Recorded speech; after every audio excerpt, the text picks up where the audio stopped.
உங்களுக்கான இன்றைய வாக்குத்தத்தம். கர்த்தாவே, திரும்பி வாரும். எதுவரைக்கும் கோபமாயிருப்பீர்? உமது அடியாருக்காக பரிதபியும்.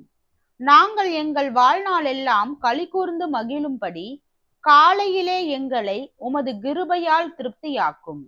தேவரீர் எங்களை சிறுமைப்படுத்தின நாட்களுக்கும் நாங்கள் துன்பத்தை கண்ட வருஷங்களுக்கும் சரியாய் எங்களை மகிழ்ச்சியாக்கும்.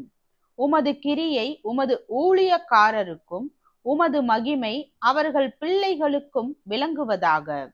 எங்கள் தேவனாகிய ஆண்டவரின் பிரியம் எங்கள் மேல் இருப்பதாக. எங்கள் கைகளின் கிரியையை எங்களிடத்தில் உறுதிப்படுத்தும்.